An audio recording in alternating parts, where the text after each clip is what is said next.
Are you ready to take your investment game to the next level? Introducing Digital Investor, your ultimate guide to mastering the digital marketplace. Whether you're a seasoned pro or just starting out, Digital Investor brings you cutting-edge game theoretical strategies, expert insights, and real-time tips and tactics to analyze, evaluate, invest, and grow your wealth. Don't miss out on the digital revolution. Visit www.nickblacknex.com and start your journey with Digital Investor today.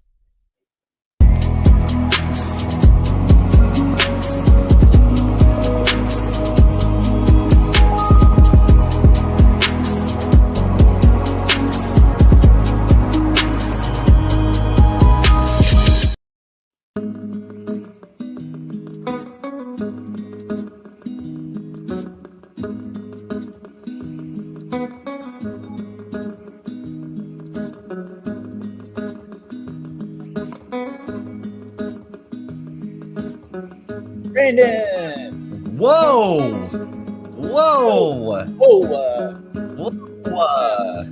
Hello! Ooh! When? That's the biggest question in all of crypto is when. And it's spelled W-E-N. In case none of you guys knew about crypto yet. But that's how you spell when in crypto. When. Oh, well, look, right as we start the screen. When? Do you know when? It was the South Koreans. They always used to say win moon for big win, like W-I-N, Yeah. like win moon. Yeah. Win moon for big Lambo. Yes, when. Moon. Everybody knows when. He's our cousin. When. If he's a South Korean, his cousin's name's When. Anyway, we get this out of the way. Let's focus on this because boy do I have some emails. Okay, so do you have any idea when Hypercycle will have their Tilling as a Service link working? We only have 9 days to convert all of our next node. And then is there S or do you only have node? Oh, nude factories. Here we go. Arlene, you need some of this fine coffee. That's right. Nude factories. All right. So we only have 9 days. So we told you it was going to be shut off the 31st.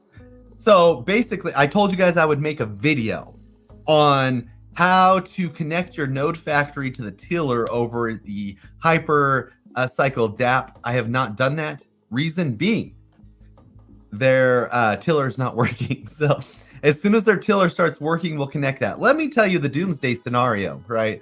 Let's just say the 31st rolls around and all of your node factories shut off and stop tilling. It's okay. It's not the end of the world. So you go a few days without tilling. It is what it is. There's nothing we can do about it. So I would not stress too much. I'm in the same boat as y'all, okay? The node factories won't till for a few days. Guess what? There's 1,000 other people whose node factories aren't tilling for a few days. It is what it is. We'll just wait until the tillers go active again. But Brandon, you know what they are getting? They're still getting rewards anyway. You're still getting paid just to have a node factory. That's right. That's Everybody's a win-win. Getting rewards right now. A lot of people are like, when am I going to get paid? Mofesia, you're getting paid. Everybody chilling. Getting paid already for nothing. You guys realize you're getting paid for nothing? Everybody here is getting paid for nothing. Nothing. Yeah, should we go? I mean, that's easy to go over. So, like, if you have a node factory created, you have a couple options right here. We tell you guys we're going to go through the options. You have a couple options. Set up your tiller. Wait, we can't do that yet. Okay? So we can't do that yet. So we're going to wait. We're going to sit on our hands for a little bit. We can collect revenue just by having it sit there. We don't have to do anything. We're collecting our node factory pool revenue. You can go look at that on Node Market. Go check it out. Go claim it if you want. Who cares? Just wait for it to accrue. It doesn't matter. And then the next step, and just like I said, and I got an email again yesterday, so I got to reiterate this because I keep getting emails. I must not be clear. We're creating a hardware provider marketplace for you guys to go and point and click. Boop, boop. Set up your node factory. You're done. And then you start collecting compute revenue as soon as those hardware providers start doing their work. And people are like, then they email me right after the show because I say this, and they email me right after the show. When ready? When will hardware provider marketplace be ready? I'm going to answer that right now. I don't know, but it won't be today, and it won't be tomorrow, and it probably won't be within the next month. Okay, I'm just going to let you know. Anyway, we chilling right now with our node factories, You're getting pool paid rewards. anyway. You're We're getting getting paid pool anyway. rewards. Okay. Yeah. Easy peasy. So, all right, we got some Easy other peasy. stuff. We've got to talk about how people and if they can claim their rewards, their Jupiter rewards. They need to pay attention to Solana prices and inconsistencies in the network, because if a bunch of people start dumping, you could get whacked for fees. Whacked. You don't want to get whacked. Not like that. So be careful. What is the best strategy, Brandon, when you set up that thing? Just look at what the fee in Solana is going to be. Do the math. Yeah, you can usually go set up a swap and see how much you're going to get for the swap. So if I was, let me see if I can set one of those up and share my screen-a-rooski really you quickly. You don't do it in the Phantom wallet. You do it at rejuve.ai. Yeah, that's what I do. I mean, I like to do it at rejuve.ai because it's just easier, right? So if I go, I have so many. Oh man, there's a lot of news we're gonna go over today, you boys and girls. If you guys didn't pay attention, you didn't pay attention. There's a lot of stuff that happened even over the last day, man. We're talking craziness. So if we go over here and if we want to set up a swap, we just go Jupe. This is all where I set up my swaps, right? And let's just say I want to sell 5,000 Jupe. If I wanted to swap it for Sol, you can see I got $4,000 worth of Jupiter, and I'm going to get $4,000 worth of Sol. So that's a pretty good swap. I'm only going to lose basically 20 bucks in the swap. That's nothing, right? That's not bad. So if I want to do USDC, I would lose a little more. I lose $54 in the swap. Oh. So if I wanted to do JLP, I would only lose 30 again. So not too bad in the swap. If I wanted to, look at that price action on Jupiter. It's getting whacked all the way. Yeah, you can see it moving around real quick. Oh, let's see where it's at. So if we go to the USDC, it's at 81. Oh, it's right where it was right before we started. So I calculated at 81 cents 2 minutes before the claim. That was my line in the sand. So that's where I take 81 cents. And this is just my thought process. You guys can. Oh wait, should we do this behind the wall? Anyway, I'll just tell you my thought process, right? Let's talk about it. Yeah. Whatever. So I'm at 81 cents right before the claim starts, okay? So what's going to happen over the next couple of days is we're going to see some claiming go down. Not all of it's happened right now. It hasn't happened much, okay? So people are just waiting. People are just waiting, yeah. They're rolling out of bed, okay? This is me rolling out of bed. I'm like, okay, let me check. Let me go click in here. Oh, man, I have 600,000 Jupe ready to claim. Let me just stretch. Hold on a second. Let me wait for a little bit. Let me see how this goes. Anyway, and then I'm going to claim, and then I'll be like, oh, I'll sell half. And then in like an hour, I'll be like, I'll sell another half. So let's wait a little bit. Let's not worry about these little machinations right now. Let's not worry that it jumped up to 85 cents or a second ago, and now it's back down to 81 cents or whatever. Let's just chill for a little bit. Let's just see how this goes. But my line in the sand is 81 cents. I still expect a lot of sell pressure over the next couple days, okay? Over the next couple, not instantly. You guys thought this was going to be dumped instantly? Nah. It might be over the next couple days. Let's just chill. I'm not, it's like the node factories. We're chilling. And the same spammy douchebags that earned these rewards by trading are going to trade this event. So don't think that, the price gets back to 86 cents. We're out of the woods. Oh, no. No, my friend. No, it just was. Now it's back down another 6%. It's moving like woo, woo, woo, everywhere, which it's kind of cool. It's kind of cool. People going to trade the hell out of this, but I think they're going to trade it down. I think. Yeah, I mean, it's hard to believe that much sell pressure wouldn't have. I mean, that many tokens on the market's not going to have an impact. So we could look at I got a better chart here if we want to look at Jupiter here. So boom. So this is where it was right before the claim. The claim started, people sold. Then everybody's like, maybe the selling's done. Let's buy it. Then they bought it back up to 86 cents. And they're like, no, it's not done. Then they're like, oh, we're going to sell it down. Now it's 80 cents. I feel like, oh yeah, and I forgot to talk about my line. I feel like it could sell off as much as at 20 to 24% more. In my opinion, we'll see how it goes. I'm just going to watch this over the next couple days. I'm just going to hang out and chill for a little bit. That's all I'm doing. In the 50s to 60s is where I would buy. And you'll notice that, yeah, it's down 9%. This was expected. There's a lot of pre-selling before the claim, and then there's going to be a lot of post-selling. People anticipated, just like everybody else. Everybody's not dumb. They're like, well, 700 million tokens going to be dropped on the market. That's fine. But Jupiter, I'll tell you what, I think still is a valuable asset to hold after this is all said and done. I believe it. But JLP though. Yeah, that was the winner. So that was it. I mean, holy cow. I think that's almost a 20% win right now. Maybe. Yeah, you're maybe like 21%. Yeah, 21% right now in that trade. If you did that swap out, and JLP's still holding up today. It's getting beaten up with it's not even getting beaten up. Why do I say that? It's not climbing a lot because obviously you got Bitcoin down, Ethereum's getting wankered because of all the other stuff going on with Ethereum we can talk about. But then Solana's up. So Solana's saving JLP as of the last 2 weeks, basically. Solana, Bitcoin, Ethereum sucks. Okay. Should we talk about Ethereum? You want to hit it? Well, a lot of the complaints last year about Ethereum were, some of them is, hey, why is this price movement not doing what it's like? Why isn't Ethereum going up? Why isn't it? And Brandon pointed out a few times, well, because every time Ethereum goes up, the Ethereum Foundation dumps tokens. And they dump a lot. And it's not just that they dump tokens, it's that the perception of that is really bad. Oh yeah, because they only dump 0.03% of whatever. It's like a negligible amount. But when you see the boss dumping tokens, you're like, wait a second, hold on a second. Wait, who's in the foundation? Vitalik. Vitalik is in the foundation. He's one of the three. So I think he's not an idiot. He realized this is a huge problem. It's a perception problem. It looks really awful. And so he is restructuring the foundation and its goals and aims.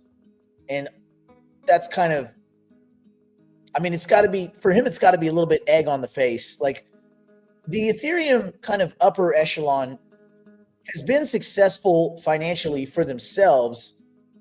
But after that original run in you had the 2017 run, and then you had the big run in 2021, Ethereum hasn't done anything but go backwards. Yet, most of the world is directly or indirectly leveraging Ethereum. So whether through layer ones, through Ethereum or layer twos or EVMs, everybody's using Ethereum. Spammy douchebag degens are using Solana, and that's fine. But it's not a reality. It's not a likely reality that the world banking runs on Solana, because they're not, even legacy people aren't that stupid, right? Like they're not that dumb. Even Elizabeth Warren is not that dumb, and she's pretty dumb. So, it'll be layer ones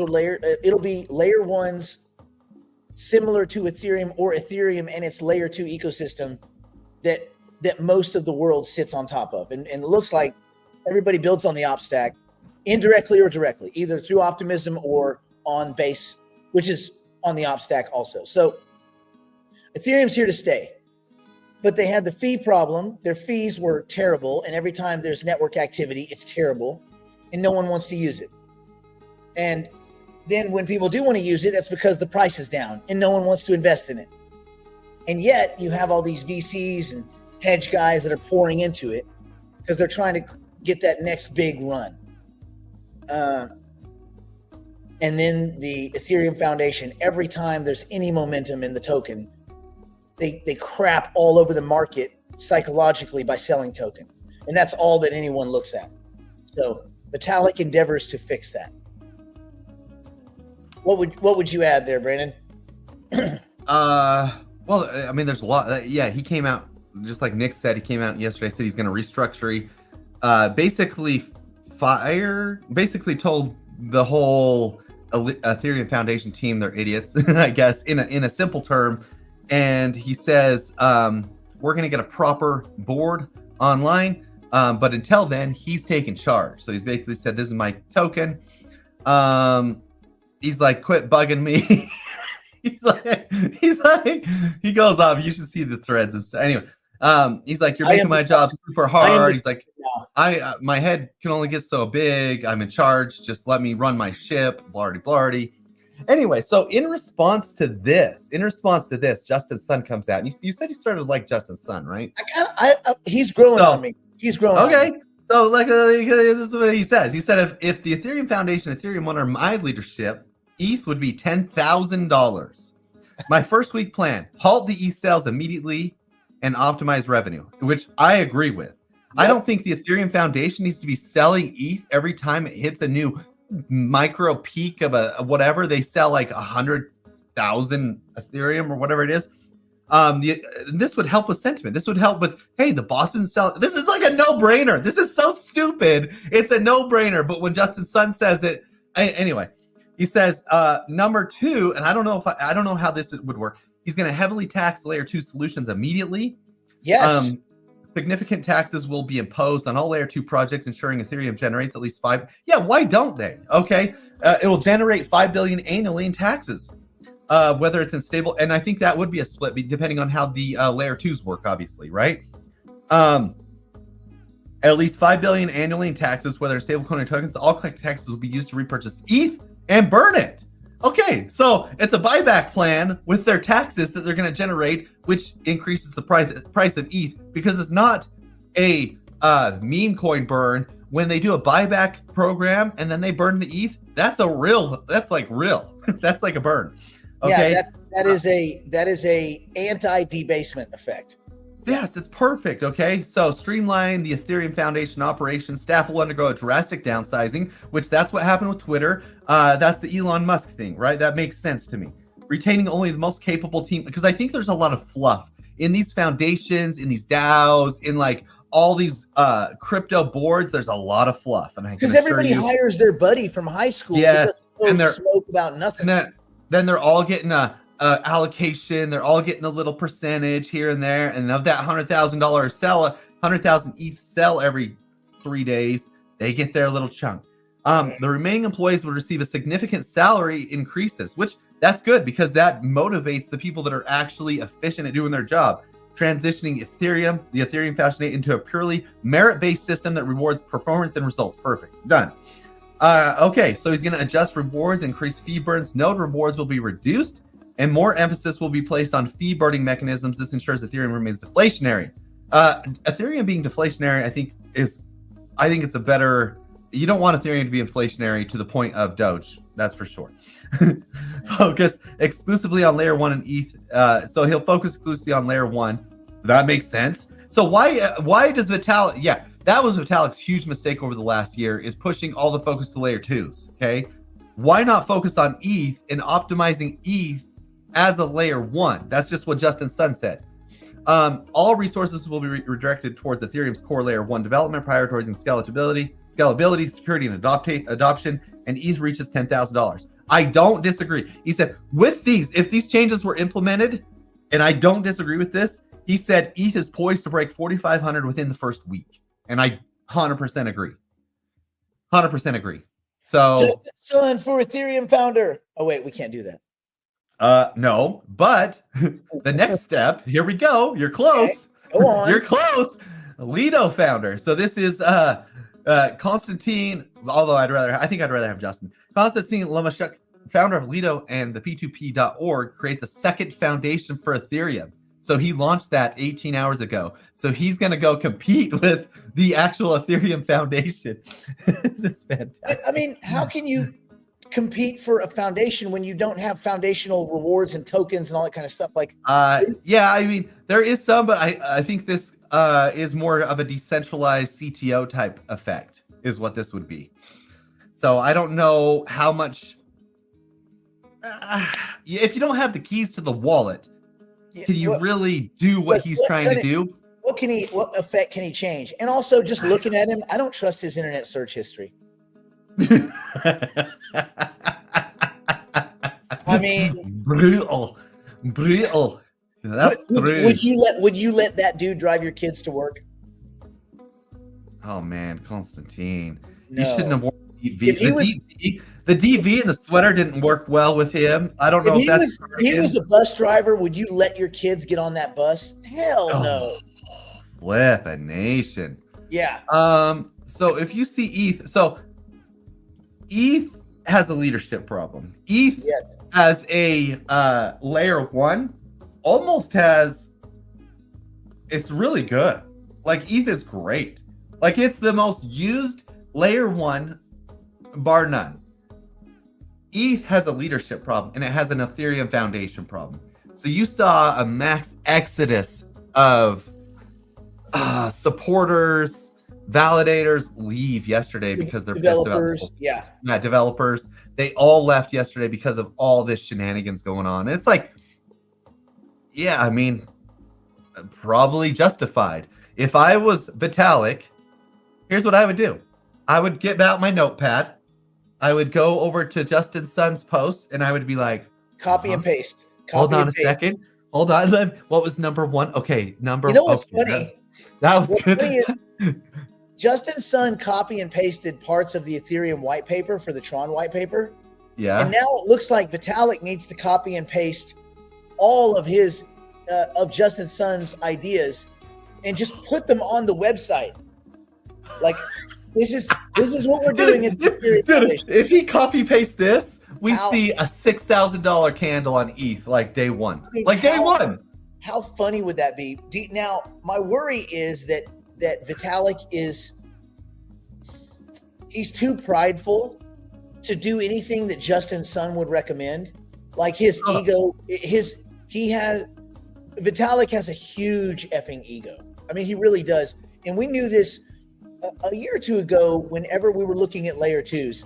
And it was pretty clear that Vitalik and his team had no intention of making adjustments to Ethereum because they said, we have no intention of making adjustments to Ethereum.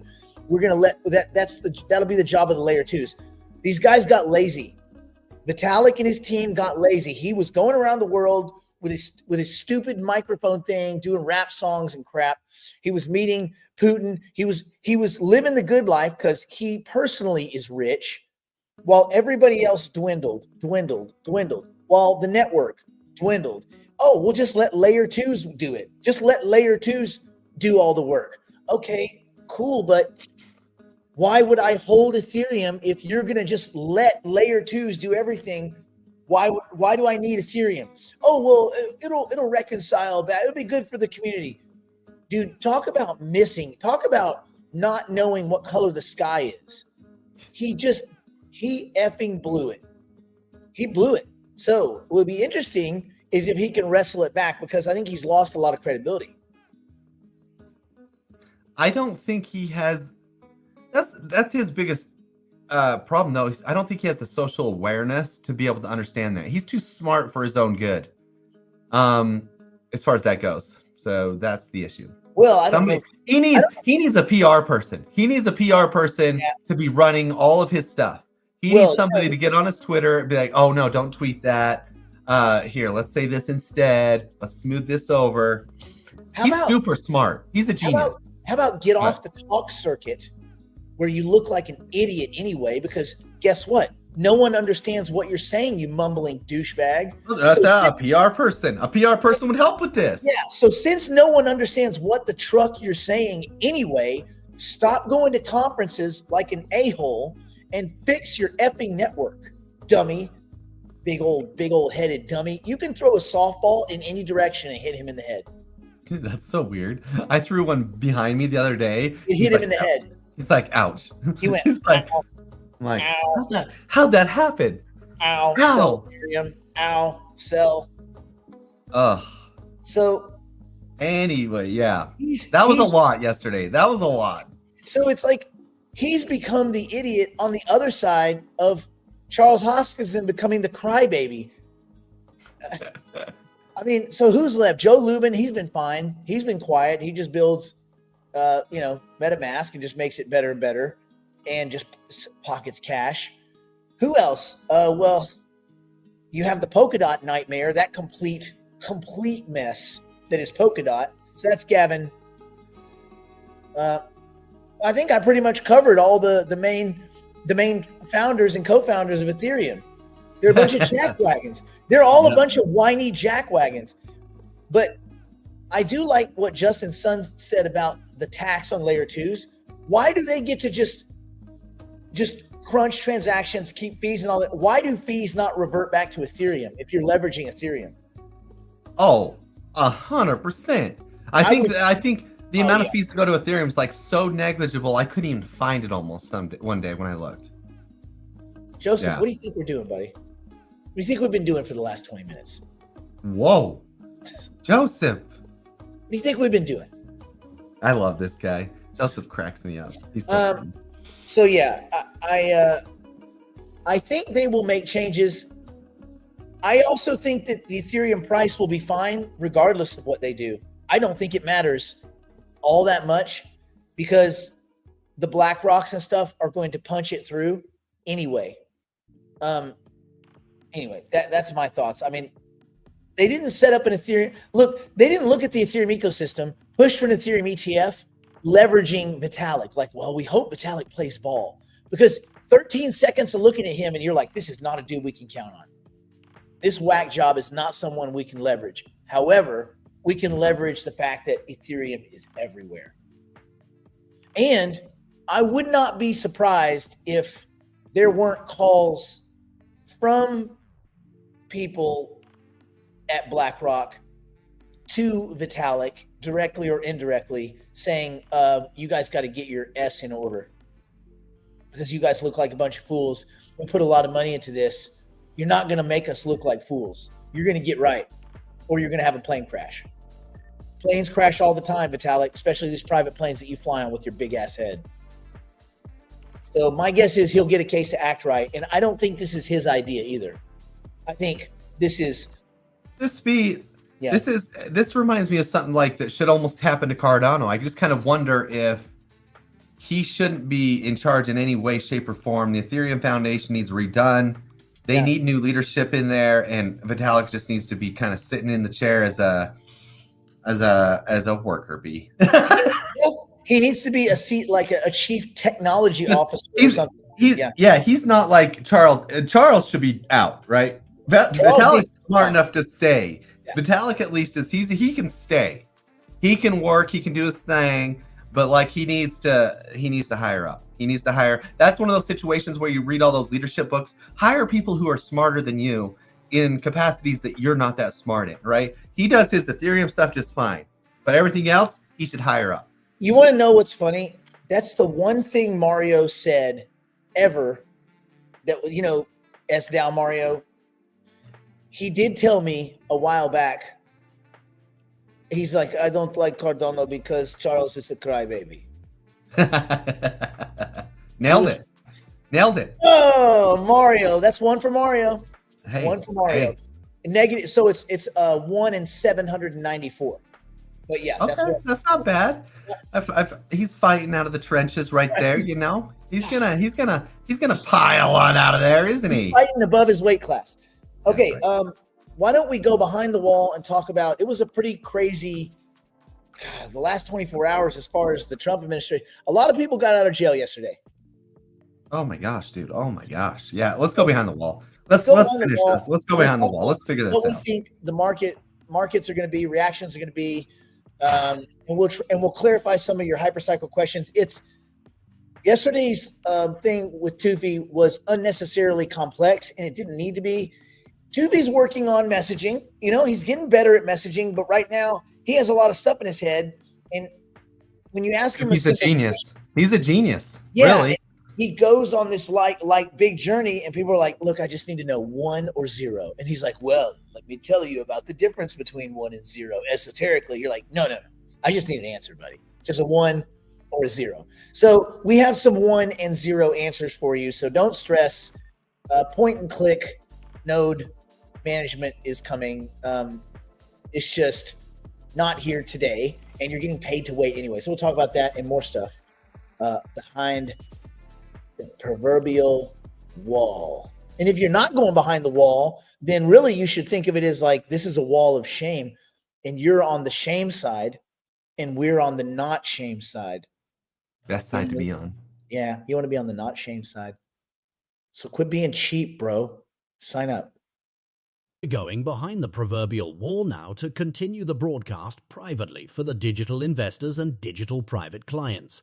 If you'd like to join us, simply go to nickblacknext.com and subscribe to one of our plans and immediately take advantage of our library of tools, tactics, and information. It's all designed to help you learn, grow, and manage your portfolio like a pro. Join us now.